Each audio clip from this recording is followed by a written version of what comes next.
La 20e édition du Challenge des créateurs a été lancée ce mardi 10 octobre au village de Corail. Une matinée dédiée au speedcasting où les 130 candidats ont un tour de rôle présenté leur projet de création d'entreprise devant les 24 jurés. Ils avaient 8 minutes chacun. Le speedcasting, c'est la deuxième phase du concours. La première phase, c'était l'inscription sur le site internet de la collectivité pour ce challenge pour la 20e année. Et le speedcasting, c'est la rencontre des candidats qui peuvent défendre leur projet de création d'entreprise devant un jury composé des techniciens du réseau Point Chance, donc spécialisés dans la création d'entreprise, et des partenaires du challenge. Seulement 8 minutes pour présenter le projet de toute une vie. Le stress était au rendez-vous pour les participants.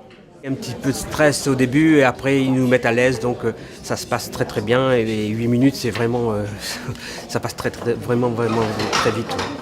Moi c'est le sel de la Réunion, les épices et les condiments, poivre sauvage de la Réunion, curcuma, piments oiseaux, voilà. C'est la première fois que je participe à un concours pour mon artisanat, donc oui c'est un peu stressant, mais ça va, ça s'est bien passé.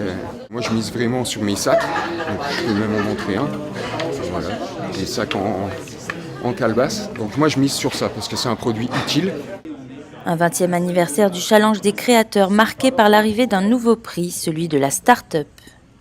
Nous avons décidé de créer le prix de la start-up, c'est-à-dire le prix de l'innovation, le prix de la modernité, quelque chose qui étonne et qui soit en même temps dans l'air du temps. Donc tout simplement, et vous verrez qu'à côté de la tradition réunionnaise, eh bien aujourd'hui le département, à travers le challenge, a décidé de primer ce qui est frappant. Comme chaque année, les délibérations n'ont pas été sans difficulté pour le jury. De nombreux projets novateurs ont été présentés, difficile de n'en choisir que 14. Les candidats retenus ont été annoncés, ils sont 2 par catégorie et s'affronteront le 17 novembre lors de la finale. 7 prix seront remis ce jour-là, celui de l'innovation, celui de la start-up, celui du produit pays, celui de la performance, le prix de la création d'emplois, celui de l'insertion et enfin le prix du jury.